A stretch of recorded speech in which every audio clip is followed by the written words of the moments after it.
Hello विद्यार्थी मित्रांनो, आपल्या सर्वांचं स्वागत आहे सायन्स बाय शहा सर या यूट्यूब चॅनलवर.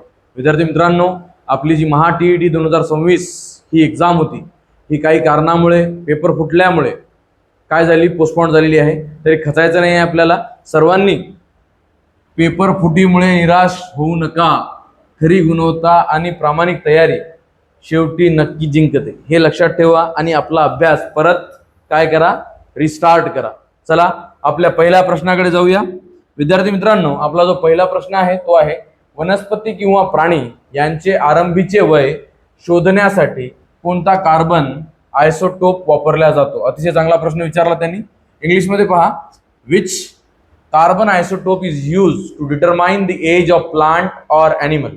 सर्वांनाच माहित असेल की जर तुम्हाला एखाद्या प्लांट किंवा ॲनिमल असेल, त्यांचं तुम्हाला वय काढायचं असेल तर आपण काय करतो, कार्बन डेटिंग नावाची एक प्रोसेस करतो. काय करतो? Carbon dating. लक्षात ठेवा, हे टेक्निकचं नाव कार्बन डेटिंग नावाची टेक्निक असते. ही टेक्निक आपण वापरतो आणि त्यानुसार आपण त्या प्लांटचं आणि ॲनिमलचं वय काढतो, बरोबर. पण यासाठी कोणता आयसोटोप वापरला जातो? C12, C14, C13 की यापैकी नाही? तर विद्यार्थी मित्रांनो लक्षात ठेवा, C14 हा आयसोटोप वापरला जातो. आता सगळ्यांना प्रश्नही पडला असेल, आयसोटोप कशाला म्हणतात? पहा, कार्बन 12, कार्बन 14, कार्बनचा ॲटॉमिक नंबर 6, याचा पण 6. ॲटॉमिक नंबर जेव्हा सेम राहतो आणि ॲटॉमिक मास बदलतो, तर हे दोघं जे आहेत एकमेकांचे काय आहेत? आयसोटोप आहेत, समस्थानिके आहेत. समस्थानिकांमधला कोणता? C14 हा वापरला जातो कार्बन डेटिंग मध्ये. कळालं सर्वांना? चला, अतिशय चांगला प्रश्न होता. पुढच्या प्रश्नाकडे जाऊया. विद्यार्थी मित्रांनो, जो आपला पुढचा प्रश्न आहे तो आहे, खालीलपैकी कोणते परिमाण आदिश म्हणजे स्केलर क्वांटिटी आहे? Which among the following is a scalar quantity. अतिशय चांगला प्रश्न विचारला की 4 आपल्याला वेगवेगळ्या टर्म्स दिलेल्या आहेत, त्यापैकी कोणती स्केलर क्वांटिटी आहे? लक्षात ठेवा. इकडे पहा, बल. विद्यार्थी मित्रांनो, बल ही वेक्टर क्वांटिटी आहे. वेलॉसिटी ही पण वेक्टर क्वांटिटी आहे. मोमेंटम ही पण वेक्टर क्वांटिटी आहे. म्हणजे उरलं कोण? मास. पर्याय क्रमांक 4 हे या प्रश्नाचं योग्य उत्तर आहे. हे जे 3 आहेत, बल, वेग आणि संवेग, force, velocity and momentum, this all threes are vector quantity. कोणत्या क्वांटिटी आहेत? त्या वेक्टर क्वांटिटी आहेत. हे बघा, ही आदिश होती तर हे सदिश आहे. कळालं? समजलं सर्वांना? चला पुढच्या प्रश्नाकडे जाऊया. पुढचा प्रश्न आहे विद्यार्थी मित्रांनो, 50 ओहम रोध असलेल्या वाहकातून 1 अँपिअर विद्युतधारा पाठवली असता 300 जूल उष्णता निर्माण झाली, तर त्या वाहकातून विद्युतधारा किती काळासाठी वाहिली? अतिशय चांगला प्रश्न विचारला त्यांनी. किती काळासाठी? काळासाठी म्हणजे त्यांनी आपल्याला टाइम विचारला. काय काय दिलं आपल्याला त्यांनी? 50 ओहम रेजिस्टन्स दिलं. बरं, इंग्लिशमध्ये वाचून पाहतो पहा. A current of 1 ampere, current दिला आय ची व्हॅल्यू किती दिली? 3 ampere, right, is pass through a conductor having resistance of 50 ohm. Resistance दिला आपल्याला किती? 50 ohm. If 300 joule is heat, आपल्याला हीट दिली किती? 300 joule is heat produce for how long, म्हणजे टाइम विचारला. परत काय आहे? आपल्याला टाइम काढायला सांगितलं. बरं, तुम्हाला असा काही फॉर्म्युला माहित आहे का ज्यामध्ये हीट दिलेलं असेल, करंट दिलेलं असेल, रेजिस्टन्स दिलेलं असेल आणि आपल्याला विचारलं काय काढायला? विचारलं, बोला. आपल्याला विचारला टाइम विचारला असेल तर अशा वेळेस काय करायचं? पहा, सर्वांनी लक्ष द्या. विद्यार्थी मित्रांनो, अशा वेळेस एक फॉर्म्युला असतो, heat is equal to I² RT. ठीक आहे. आता हीट आपल्याला देऊ नये, उष्णता देऊ नये, किती? 300 जूल, राईट. आय किती देऊ नये आपल्याला? 3 अँपिअर देऊ नये, बरोबर आहे. 3 आहे का 1 आहे? 1च अँपिअर आहे, सॉरी हा. किती अँपिअर देऊ नये आपल्याला? 1च अँपिअर आपल्याला करंट देऊन आहे, 1 अँपिअर देऊ नये, राईट. तर करंटची व्हॅल्यू किती आहे? 1. 1चा काय? स्क्वेअर. आर किती देऊ नये आपल्याला? 50, राईट, 50. आणि आपल्याला विचारला टाइम. मला सांगा 1चा स्क्वेअर किती? 1. 1 × 50, 50 इंटू वॉट? टी. इकडे किती? 300. जर मी याला व्यवस्थितपणे सॉल्व्ह केलं तर टी इज इक्वल टू काय येतं? 300 divided by 50. 0 0 get cancel. 5 6 30, 5 × 30. Time किती आला? 6. 6 काय? कोणी विचारलं 6 काय? तर म्हणायचं 6 सेकंद. टाइम आला 6 सेकंद, म्हणजे पर्याय क्रमांक 2 हे या प्रश्नाचं योग्य उत्तर आहे. कळालं असेल सर्वांना. अतिशय चांगला प्रश्न होता विद्यार्थी मित्रांनो. हे बघा, खचू नका, परत अभ्यासाला लागा. अभ्यास केला तर हमखास तुम्हाला यश मिळेल. मग ती परीक्षा कोणत्याही प्रमाणात होऊ द्या, रेग्युलर म्हणजे काय म्हणतो आपण जशी देतो त्या पद्धतीने झाली तरी चालेल आपल्याला, आणि सीबीटी जरी झाली कॉम्प्युटर बेस्ड टेस्ट तरी आपल्याला चालेल. आपल्याला काय करायचं आहे, फक्त आपल्या अभ्यासावर फोकस करायचा आहे, घाबरायचं नाही आहे, आणि काय म्हणते निराश हताश व्हायचं नाही. चला पुढे चला. पुढचा प्रश्न पहा. पुढचा प्रश्न आहे विद्यार्थी मित्रांनो, ऑक्झॅलिक ऍसिडचा नैसर्गिक स्रोत काय आहे. अतिशय चांगला प्रश्न विचारला त्यांनी. Oxalic acid is naturally obtained from, म्हणजे आपल्याला ऑक्झॅलिक ऍसिड नॅचरली कशातून मिळतो त्यांनी आपल्याला विचारलं. पहा, लक्ष द्या. मुंगीचा डंख नाही, मुंगीच्या डंखातून आपल्याला फॉर्मिक ऍसिड मिळतं. काय मिळतं? Formic acid. लक्षात ठेवा, फॉर्मिक ऍसिड असतं मुंगीच्या डंखात. फॉर्मिक ऍसिडचा फॉर्म्युला काय आहे? HCOOH. हा झाला फॉर्म्युला कोणाचा? फॉर्मिक ऍसिडचा. फॉर्मिक ऍसिडलाच मिथॅनॉइक ऍसिड सुद्धा म्हणतात. मिथॅनॉइक ऍसिड. कधी कधी काय राहतं, प्रश्न विचारतात अँट बाईट मध्ये काय राहते, तर कधी आपण पाहतो आपल्याला माहित राहते फॉर्मिक ऍसिड, पण उत्तर दिलेलं राहते मिथॅनॉइक ऍसिड. म्हणून फॉर्मिक ऍसिडचं दुसरं नाव मिथॅनॉइक ऍसिड आहे, हे लक्षात ठेवा, चुकू नका याच्यामध्ये. नंतर आहे चिंच. चिंचेमध्ये कोणता ऍसिड राहते, तर लक्षात ठेवा चिंचेमध्ये राहते टारटारिक ऍसिड. कोणता ऍसिड? Tartaric acid. त्यानंतर tomato. Tomato contain oxalic acid. आपल्या ज्या प्रश्नाचं योग्य उत्तर होतं ते काय होतं? टोमॅटो. टोमॅटो मध्येच काय राहते? ऑक्झॅलिक ऍसिड राहते. आंबट दूध, सोर मिल्क मध्ये काय राहते सर्वांनाच माहित आहे.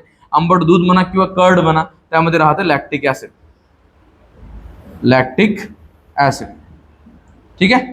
अजून कुठे कोणी म्हटलं की लॅक्टिक ऍसिड कोणत्या प्रोसेसने निर्माण होते, तर म्हणायचं फर्मेंटेशन. आपल्या बॉडीमध्ये होते का? हो, आपल्या बॉडीमध्ये सुद्धा लॅक्टिक ऍसिड फॉर्मेशन होते. कधी होते, तर म्हणायचं जेव्हा आपल्या बॉडीमध्ये आपण जास्त एक्सरसाइज करतो किंवा जास्त चालतो, त्यावेळेस आपल्या स्नायूंना, मसलला ऑक्सिजनचा सप्लाय कमी होतो. त्यावेळेस आपले मसल जे आहेत ॲनारोबिक रेस्पिरेशन करतात, आणि ॲनारोबिक रेस्पिरेशन केल्यामुळं त्याचा जो प्रोडक्ट असतो, शेवटचा प्रोडक्ट जो असतो तो काय असतो? एकतर लॅक्टिक ऍसिड असतो किंवा अल्कोहोल असतो. पण आपल्या शरीरामध्ये जनरली ते काय बनवतं? Lactic acid. आणि या लॅक्टिक ऍसिडमुळेच आपल्याला पायांमध्ये क्रॅम्प्स येतात. कळालं? क्रॅम्प्स येणं हे जे आहे ते कशामुळे होते? लॅक्टिक ऍसिडमुळेच होते. अतिशय चांगला प्रश्न होता, सगळ्यांना समजला असेल, सगळ्यांनी लक्ष द्यायचं आहे. पहा विद्यार्थी मित्रांनो, सगळ्यांना समजत आहे. चला पुढच्या प्रश्नाकडे चला. पुढचा प्रश्न आहे विद्यार्थी मित्रांनो, या रोगावर बीसीजी ही प्रतिबंधक लस म्हणून वापरली जाते. अतिशय चांगला प्रश्न विचारला. BCG vaccine is use as a preventive vaccine against which disease. Very good question. विचारलं काय? BCG vaccine is use for which disease. कोणत्या बिमारीला ठीक करण्यासाठी बीसीजी वॅक्सिन घेतल्या जातं, तर लक्षात ठेवा क्षयरोग म्हणजेच टीबी. ठीक आहे. टीबी जर तुम्हाला व्यवस्थित करायची असेल, ठीक करायची असेल, तर तुम्हाला बीसीजी लस घ्यावी लागते. ठीक आहे. बीसीजी वॅक्सिन घ्यावी लागते. आता कोणी विचारलं की हे टीबी कशामुळे होते, तर म्हणायचं जीवाणूमुळे होते. जीवाणूमुळे होते. कळालं? विषमज्वर, टायफॉइड हा सुद्धा कशामुळे होतो? जीवाणूमुळे होतो. कॉलरा हा सुद्धा कशामुळे होतो? जीवाणूमुळे होतो. पण कावीळ जे आहे ते होतं विषाणूमुळे. कशामुळे? विषाणूमुळे होतं. आता याचा क्षयरोग जो आहे, क्षयरोग जो होतो तो बॅक्टेरियाचा आहे, बरोबर आहे. आणि विषमज्वर टायफॉइड होतो साल्मोनेला टायफी नावाच्या बॅक्टेरियामुळे. कोणत्या बॅक्टेरियामुळे? त्या बॅक्टेरियाचं नाव आहे salmonella typhi. Salmonella typhi. Salmonella typhi नावाचा जो बॅक्टेरिया आहे त्याच्यामुळे काय होतो? विषमज्वर म्हणजे टायफॉइड होतो. कॉलरा होतो विब्रियो कॉलरी. ठीक आहे. या बॅक्टेरियामुळे होतो. आता पहा, यापैकी लक्षात ठेवा की हा जो टायफॉइड आणि कॉलरा आहे विद्यार्थी मित्रांनो, हा पसरतो घाणेरड्या पाण्यातून, घाणेरड्या अन्नातून. ठीक आहे. Contaminated water and food. आणि नंतर जर तुमचं हायजीन व्यवस्थित नसेल, तुमचं खानपान हे स्वच्छ नसेल, तर तुम्हाला हे टायफॉइड आणि कॉलरा सारख्या बिमाऱ्या होऊ शकतात. कळालं? टीबी ही बिमारी संसर्गजन्य रोग आहे. संसर्गजन्य रोग म्हणजे एकानं दुसऱ्याला होऊ शकते. तर ही पसरते कशामुळं? ही पसरते ड्रॉपलेट इन्फेक्शन मार्फत. म्हणजे एखाद्या व्यक्तीला जेव्हा खोकला असतो, टीबी मध्ये खोकला जास्त असतो, भयंकर, बरोबर आहे. भयंकर खोकला असतो, तो जर केव्हा खोकलत असेल, जेव्हा त्या समोर जर एखादा व्यक्ती असेल तर त्याला सुद्धा टीबी होऊ शकतो जर त्याच्या वारंवार संपर्कात तो येत असेल तर. म्हणून विद्यार्थी मित्रांनो, टीबी ज्यावेळेला पेशंट्सला जनरली आयसोलेटेड ठेवतात आणि त्यांना 1 महिन्यासाठी एक ट्रीटमेंट दिल्या जातं, राईट. आणि त्याच्यापूर्वी त्यांना बीसीजी व्हॅक्सिन सुद्धा दिली जाते. आता प्रश्न पुरला कशाचा? कावीळ म्हणजे जॉन्डिसचा. विद्यार्थी मित्रांनो, कावीळ जॉन्डिसमध्ये बॉडी जी आहे पूर्ण पिवळी पडते, सर्वांनाच माहित असेल. डोळे पिवळे पडणं, नख जे आहेत पिवळे पडणं, राईट. भूक न लागणं, काय म्हणते मळमळ करणं, वॉमिटिंग होणं, ठीक आहे. हे सिम्पटम्स आहेत कोणाचे? जॉन्डिसचे. पण जॉन्डिस ही बिमारी लिव्हरची बिमारी आहे. कशाची बिमारी आहे? Liver. It is a disorder of liver. Generally ही अशा पेशंटला सुद्धा होऊ शकते जे अल्कोहोल कंझ्युम करतात, दारू पितात.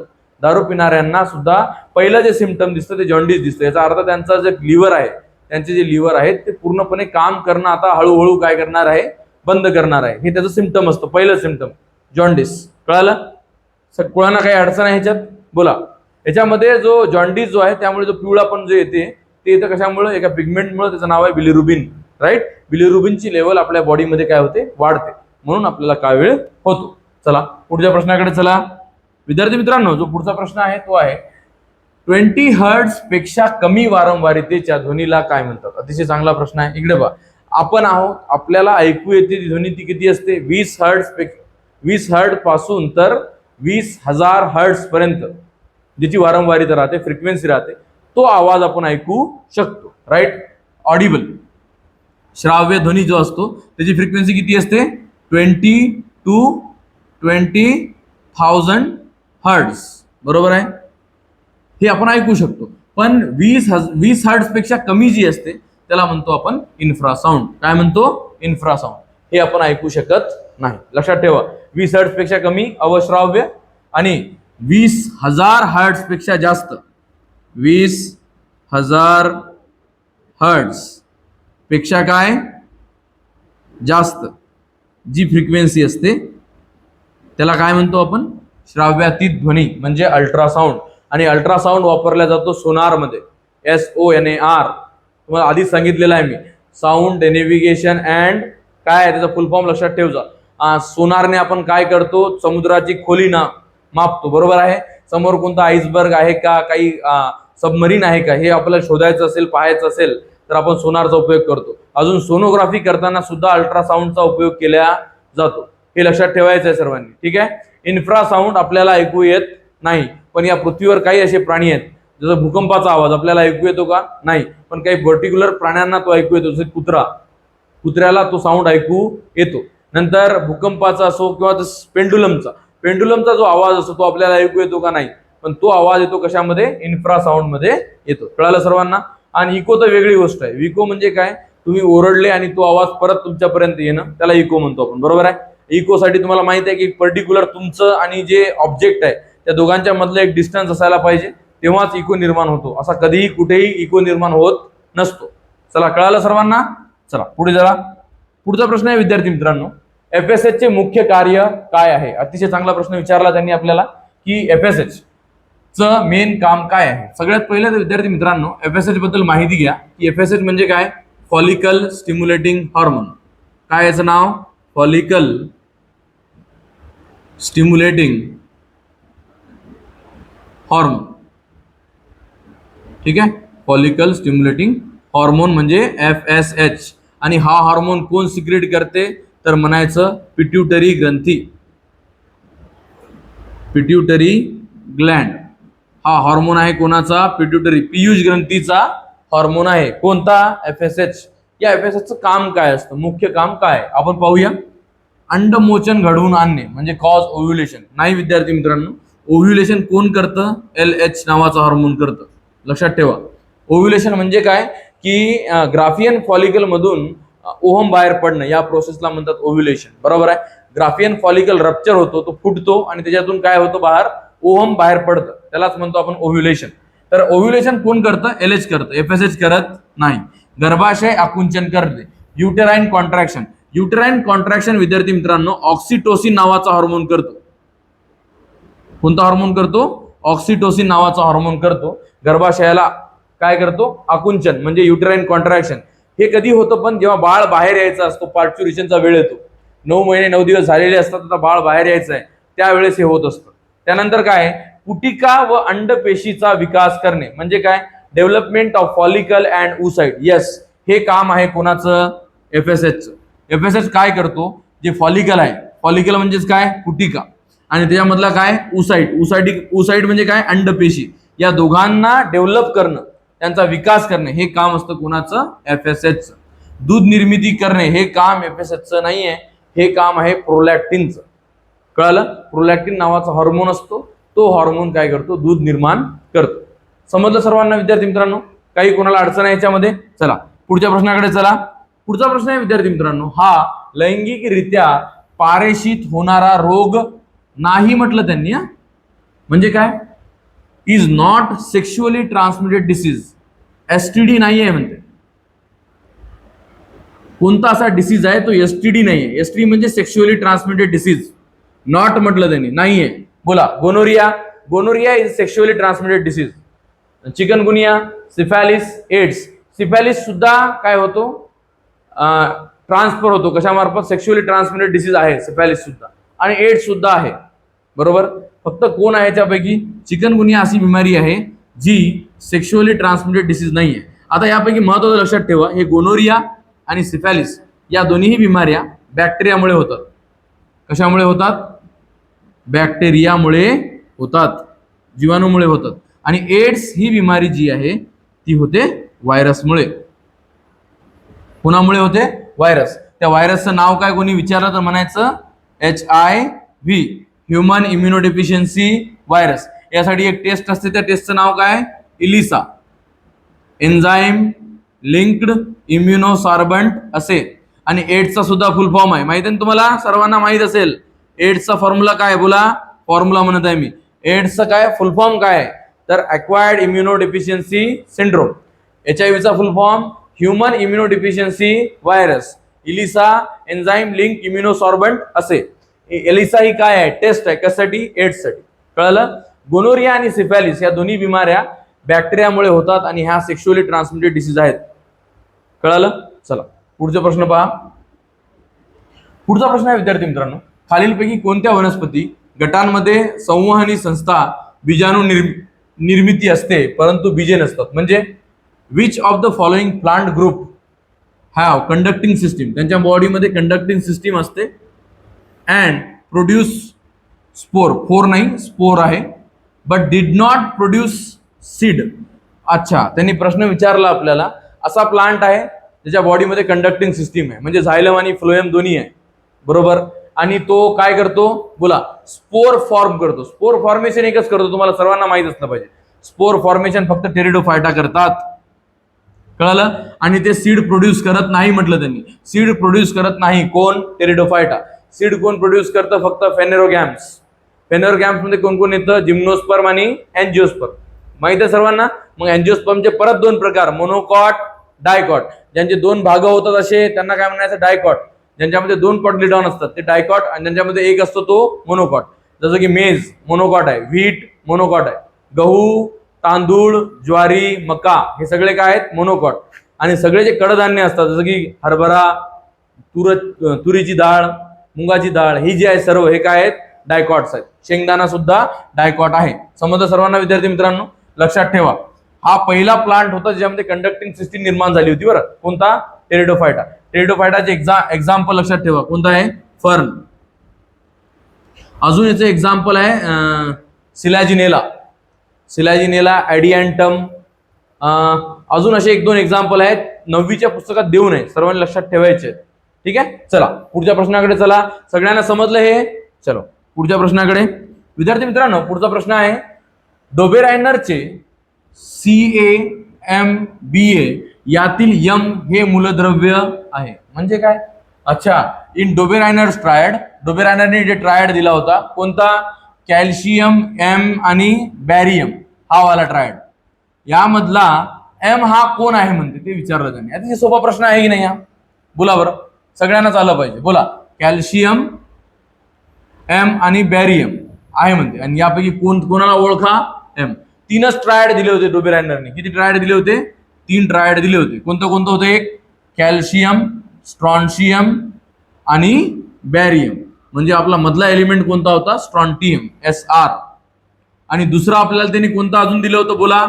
एक दिला होता लिथियम, सोडियम, पोटॅशियम, बरोबर. आणि तिसरा ट्रायड दिला होता त्याने आपल्याला क्लोरीन, ब्रोमीन आणि आयोडीन. हे 3 ट्रायड कोणी दिले होते आपल्याला? डोबेरायनरनी दिले होते. कळालं? आणि या प्रश्नाचं जे योग्य उत्तर होतं Sr म्हणजे स्ट्रॉन्शियम. स्ट्रॉन्शियम म्हणा किंवा स्ट्रॉन्टियम म्हणा. कळालं सर्वांना? चला पुढच्या प्रश्नाकडे. पुढचा प्रश्न आहे, हे किरणोत्साराचे SI एकक, SI पद्धतीतील एकक आहे. अतिशय चांगला प्रश्न आहे आणि याचं उत्तर तुम्ही मला कशामध्ये द्यायचं आहे? कमेंटमध्ये द्यायचं आहे. मला कमेंटमध्ये उत्तर मिळालं की मी समजेल की तुम्ही हा व्हिडिओ पूर्ण पाहत आहात. कळालं? ऑप्शन आहेत बेक्वेरेल, रुदरफोर्ड, क्युरी, चॅडविक. यापैकी मी तुम्हाला एक सांगतो पहिलेच की हा चॅडविक जे आहे हे युनिट नाही आहे, तर एका सायंटिस्टचं नाव आहे ज्याने डिस्कवर केले होते काय? न्यूट्रॉन. न्यूट्रॉनची डिस्कवरी केली होती कोणे? चॅडविकने. आता उरलं काय? क्युरी, रदरफोर्ड आणि बेक्वेरेल. या तिघांपैकी एक काहीतरी आहे. याचं उत्तर मला तुम्ही कुठं द्यायचं आहे? कमेंटमध्ये द्यायचं आहे सर्वांनीच. चला पुढचा प्रश्न.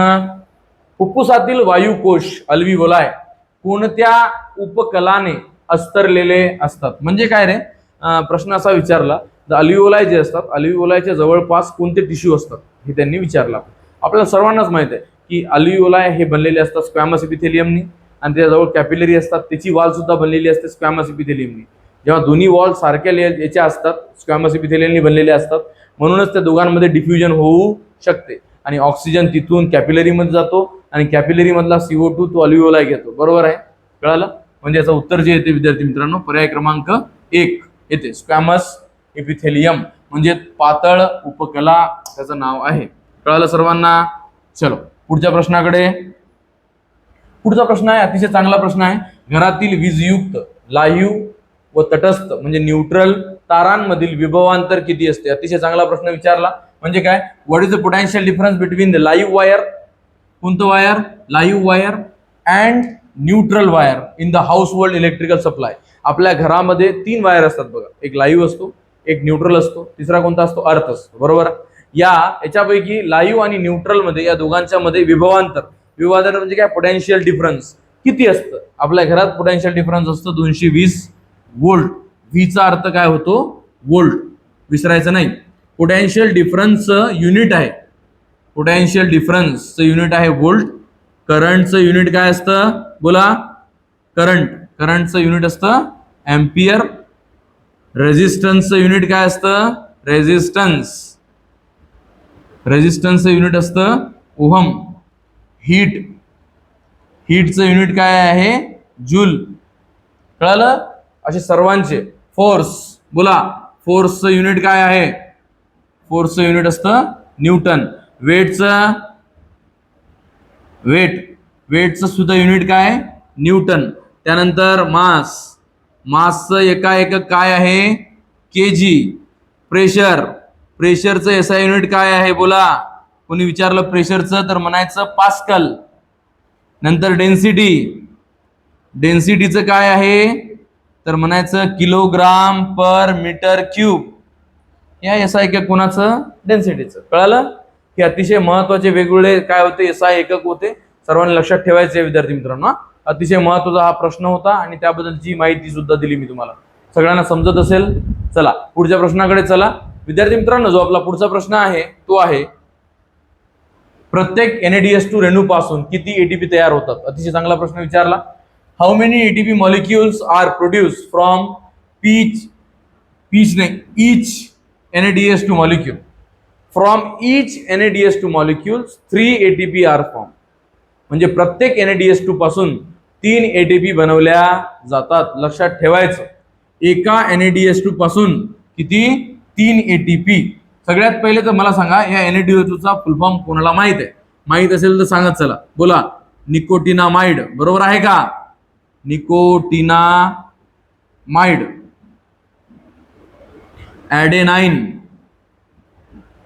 ॲडेनिन म्हणा किंवा ॲडेनाइन म्हणा. Nicotinamide, adenine, dinucleotide.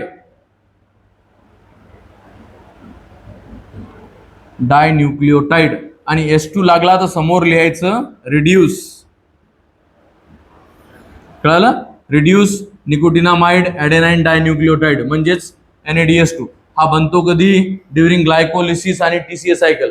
TCA cycle म्हणजे ट्राय कार्बोक्सिलिक ऍसिड सायकल, त्यालाच आपण क्रेब सायकल सुद्धा क्रेब म्हणतो. हो, क्रेब सायकलच म्हणतात, बरोबर आहे. आणि TCA cycle try carboxylic acid cycle का म्हणतात? कारण की जो पहिला प्रोडक्ट असतो त्याच्यामध्ये 3 कार्बन असतात म्हणून त्याला TCA सायकल म्हणतात. कळालं? हा, चला सर्वांनी लक्षात ठेवायचं आहे. हा, अजून एक प्रश्न की हा NADH2 बनवायचा असेल तर कोणता विटॅमिन लागतो? तर म्हणायचं विटॅमिन B3 लागतो. कोणता लागतो? Vitamin B3. विटॅमिन B3 चं नाव काय असतं? एक तर निकोटिनामाइड. निकोटिनामाइड हे नाव आहे कोणाचं? विटॅमिन B3 चं. आणि दुसरं नाव आहे त्याचंच नियासिन. नियासिन सुद्धा त्याला म्हणतात. कळालं?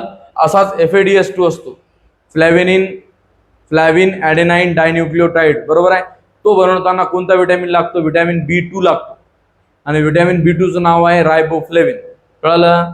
चलो, आणि त्याच्यापासून एका FADH2 पासून आपल्याला किती ATP मिळतात? 2 ATP मिळतात. हे सुद्धा लक्षात ठेवायचं. एक FADH2 किती देतो? 2 ATP. कधी देतो? पण ETC झाल्यानंतर, इलेक्ट्रॉन ट्रान्सफर चेन रिॲक्शन पूर्ण झाल्यानंतर आपल्याला हे मिळतं, आधी मिळत नाही. कळालं? चलो, पुढचा प्रश्न पहा. ची संयुजा 0 आहे. The valency of dash dash is 0. कोणाची व्हॅलेन्सी ही 0 असते हे आपल्याला विचारलं. 0 व्हॅलेन्सी कोणाची आहे? Number 1 halogen. हॅलोजन्स मध्ये जी व्हॅलेन्स इलेक्ट्रॉन असतात 7, म्हणजे त्यांची व्हॅलेन्सी जी असते ती असते 1. व्हॅलेन्सी किती? 1. संक्रमण मूलद्रव्य हे व्हॅरिएबल व्हॅलेन्सी दाखवतात. ट्रान्झिशन एलिमेंट्स काय करतात? व्हॅरिएबल व्हॅलेन्सी दाखवतात. त्यानंतर आहेत निष्क्रिय वायू म्हणजे नोबल गॅसेस. नोबल गॅसेसची जी व्हॅलेन्सी असते ती असते किती? 0. कळालं सर्वांना? आणि अल्कली धातू, अल्कली मेटल यांची जी व्हॅलेन्सी असते ती असते 1. हे 1 इलेक्ट्रॉन लोकांना देऊ शकतात. नॉन मेटलला 1 इलेक्ट्रॉन देतात. कोण? मेटल. त्यांच्यावर 1 पॉझिटिव्ह चार्ज असतो म्हणजे ते कॅटायन बनवतात, राईट. 1 इलेक्ट्रॉन दिल्यामुळे त्यांची कॅपॅसिटी किती इलेक्ट्रॉन देण्याची आहे? 1. म्हणून त्यांची व्हॅलेन्सी किती आहे? 1. कळालं? व्हॅलेन्सी कशाला म्हणतात? संयुजा कशाला म्हणतात? कंबायनिंग कॅपॅसिटी ऑफ ॲन एलिमेंट. तो किती कोणासोबत कंबाईन होऊ शकतो, किती बॉन्ड बनवू शकतो, बरोबर आहे. यालाच व्हॅलेन्सी म्हटलं जातं. तर लक्षात ठेवा, निष्क्रिय वायू म्हणजेच काय? Noble gases. नोबल गॅसेसची व्हॅलेन्सी किती असते? 0 असते. चला, पुढचा प्रश्न आहे, गुणसूत्र संकेत घट कोणत्या विभाजनात होते? During which type of cell division does the chromosome number get reduce? हा सुद्धा प्रश्न अतिशय महत्वाचा आहे बरं, की कोणत्या अशा सेल डिव्हिजन मध्ये क्रोमोझोम नंबर हाफ होतो? आता तुम्ही सांगसाल की मियोसिस मध्ये, बरोबर आहे. मायटोसिस मध्ये क्रोमोझोम नंबर सारखाच राहतो. आता इथं ऑप्शन पाहूया आपण. मायटोसिस तर नाहीये, म्हणजे 100% मायटोसिस कटले. अमायटोसिस असं काही नसतेच. मग आता उरलं काय? मियोसिस 1 आणि मियोसिस 2. इथे महत्वाचा प्रश्न आहे. विद्यार्थी मित्रांनो लक्षात ठेवा, की मियोसिस 2 जे आहे it is equal to mitosis असतं. हे सुद्धा 10वीच्या पुस्तकात देऊ नये. मियोसिस 2 हे बरोबर आहे कोणाच्या? मायटोसिसच्या. म्हणजे मायटोसिस सारखंच मियोसिस 2 असतं. म्हणजे त्याच्यामध्ये सुद्धा काय होणार नाही? क्रोमोझोम रिड्यूस होणार नाही. मग उरलं काय? मियोसिस 1. पर्याय क्रमांक बी हे या प्रश्नाचं योग्य उत्तर आहे. समजलं? चला, पुढचा प्रश्न आहे विद्यार्थी मित्रांनो, शुक्राणू परिपक्व होण्यासाठी मुख्यतः कोणत्या रचनेत जातात? अतिशय चांगला प्रश्न विचारला. Sperm mature mainly in which structure? Sperm mature कुठे होतात असं जर कोणी विचारलं तर लक्षात ठेवायचं, स्पर्म बनतात टेस्टिसमध्ये, राईट. टेस्टिसमध्ये सेमिनिफेरस ट्युब्यूल, बरोबर आहे. सेमिनिफेरस ट्युब्यूल मध्ये निर्माण होतात. तिथे सेल असतात, जर्म सेल. त्या जर्म सेल पासून स्पर्म निर्माण होतात. नंतर निर्माण झालेले स्पर्म रिटेटेस्टिस वासा इफ्रन्स होऊन ते जातात इपिडायडॅमिस मध्ये आणि तिथे जाऊन ते मॅच्युअर होतात. लक्षात ठेवायचं की जे स्पर्म असतात ते इपिडायडॅमिस मध्ये जाऊन काय होतात? मॅच्युअर होतात म्हणजे काय होतात? परिपक्व होतात. नंतर युटेरस हा पार्ट मेल रिप्रोडक्टिव्ह सिस्टीमचा नाहीये. ओव्हरी सुद्धा नाहीये. आणि प्रोस्टेट ग्लँड आहे, पण ती एक ग्लँड आहे, ती डक्ट नाहीये, पाईपलाईन नाहीये ते कोणत्या प्रकारची. ती एक ग्लँड आहे. अशा 3 ग्लँड्स आपल्या बॉडीमध्ये राहतात, पुरुषांच्या बॉडीमध्ये. कोणते कोणते? सेमिनल वेसिकल ज्या 2 राहतात, प्रोस्टेट ग्लँड 1 राहते, कॉपर्स ग्लँड 2 राहतात. बरोबर, कळालं? या सगळ्यांचं सिक्रिशन प्लस स्पर्म त्याला मिळून काय म्हटलं जातं? सीमेन म्हटलं जातं. कळालं? आणि युटेरस आणि ओव्हरी हे दोन्ही पार्ट आहे कशाचे? फिमेल रिप्रोडक्टिव्ह सिस्टीमचे. पुढचा प्रश्न आहे विद्यार्थी मित्रांनो, खालीलपैकी कोणती विघटन अभिक्रिया आहे? अतिशय चांगला प्रश्न विचारला की कोणती याच्यापैकी डिकम्पोजिशन रिॲक्शन आहे म्हणते. डिकम्पोजिशन रिॲक्शन मध्ये नेमकं होते काय विद्यार्थी मित्रांनो? एक पदार्थ असतो, एक रिॲक्टंट असतो. एका रिॲक्टंट पासून आपल्याला 2 किंवा त्याच्यापेक्षा जास्त प्रोडक्ट मिळू शकतात. त्याला म्हणायचं कोणती रिॲक्शन? डिकम्पोजिशन. मला सांगा, इथं रिॲक्टंटच 2 आहे, म्हणजे हे तर 100% नाही आहे. इथं रिॲक्टंट 1 आहे आणि प्रोडक्ट किती आहेत? 2 आहेत, म्हणजे हीच रिॲक्शन आहे ती. सरळ सरळ इथे पहा, FeCuSO4 FeSO4Cu 2 रिॲक्टंट 2 प्रोडक्ट. हे तर सरळ सरळ डिस्प्लेसमेंट रिॲक्शन आहे. कोणती रिॲक्शन आहे? डिस्प्लेसमेंट.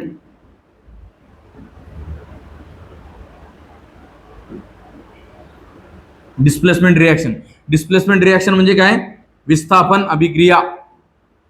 विस्थापन अभिक्रिया आहे. नंतर ही जी पहिली रिॲक्शन होती, पहिली रिॲक्शन जी होती ही कोणती होती? बोला, कोणाला माहित असेल तर नाव सांगायचं. ही रिॲक्शन आहे कोणती? Combination reaction. कॉम्बिनेशन. कळालं? नंतर ही NaOH plus HCl NaCl H2O ही कोणती रिॲक्शन आहे? It is neutralisation reaction. Neutralisation, याला आपण न्यूट्रलायझेशन रिॲक्शन म्हणतो. न्यूट्रलायझेशन रिॲक्शन म्हणजे काय? उदासीनीकरण. उदासीनीकरण अभिक्रिया, ज्यामध्ये आपल्याला माहित आहे उदासीनीकरण झाल्यानंतर आपल्याला क्षार आणि पाणी मिळतं, सॉल्ट आणि पाणी. कोणाकोणाची रिॲक्शन होते उदासीनीकरण मध्ये? ऍसिडची. कोणासोबत? बेस सोबत. काय काय मिळतं? सॉल्ट आणि वॉटर. त्याच रिॲक्शनला आपण न्यूट्रलायझेशन म्हणजेच उदासीनीकरण अभिक्रिया म्हणतो. कळलं? या इथे Fe न Cu ला डिस्प्लेस केलं, याचा अर्थ Fe हा त्या सिरीज मध्ये वर आहे आणि कॉपर कुठे आहे? खाली आहे, म्हणूनच तो त्याला डिस्प्लेस करू शकला. जर Fe खाली असता कॉपरच्या तर Fe हा Cu ला डिस्प्लेस करू शकला नसता.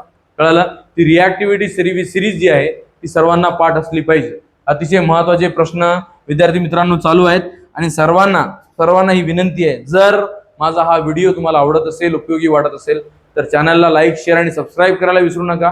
पर्टिक्युलरली विद्यार्थी मित्रांनो शेअर करत चला. जे काही विद्यार्थी आहेत आता अभ्यास करणार आहेत, परत रिस्टार्ट करणार आहेत, बरोबर आहे, आपल्याला अभ्यास करावाच लागणार आहे. आपल्याला एक्झाम देऊन पास व्हायचं आहे, कारण की सगळ्यांनाच काय व्हायचं आहे? शिक्षक व्हायचं आहे, बरोबर. तर शिक्षक व्हायचं असेल तर ही एक्झाम पास करावी लागेल आणि एक्झाम पास करायची असेल तर तुम्हाला अभ्यास तर करावाच लागणार आहे. प्रामाणिक अभ्यास करायचा, हताश व्हायचं नाही, निराश व्हायचं नाही. चला सगळ्यांना लक्ष द्या. स्त्री केसराचा परागकण स्वीकारणारा भाग कोणता? अतिशय चांगला प्रश्न विचारला. The receptive part of pistil. पिस्टिलचा रिसेप्टिव्ह पार्ट, सगळीत महत्वाची गोष्ट म्हणजे पिस्टिललाच कार्पेल म्हणतात, बरोबर. पिस्टिल म्हणजेच काय? कार्पेल. या कार्पेलचे 3 भाग होतात. नंबर 1 स्टिग्मा, दुसरं स्टाईल, नंबर 3 ओव्हरी. असे 3 पार्ट होतात, बरोबर. हे अशा पद्धतीने तो असतो, राईट. It is carpel. याला कार्पेल म्हणतात किंवा पिस्टिल म्हणतात. हे झालं ओव्हरी, हे झालं स्टाईल आणि हे वरचा पार्ट जो असतो याला स्टिग्मा म्हणतात. आणि हा स्टिग्मा जो असतो हाच रिसेप्टिव्ह पार्टिकल असतो, कारण की याच्यावरच येतो कोण? Pollen grain. पोलन ग्रेन जो अँथर पासून उडत किंवा कशा ना कशा मार्फत वेगवेगळ्या पॉलिनेटिंग एजंट मार्फत जो येतो तो कोण येतो? पोलन ग्रेनच येतो. कुठे येतो? स्टिग्मावर येतो. स्टिग्मा म्हणजे किंजल्क. कळालं? अतिशय चांगला प्रश्न आहे. पुढचा प्रश्न पहा विद्यार्थी मित्रांनो.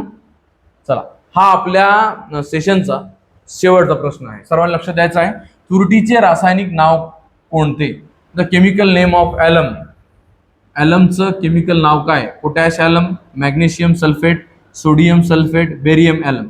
हे तर नाहीच आहे, बरोबर आहे. उरलं काय? Barium alum, potassium alum. तर कोणतं ॲलम आहे? तर बेरियम ॲलम नाही आहे विद्यार्थी मित्रांनो, पोटॅश ॲलम त्याचं नाव आहे. आता कोणी विचारलं की या तुरटीचा फॉर्म्युला काय, तर म्हणायचं K2SO4 डॉट Al2SO4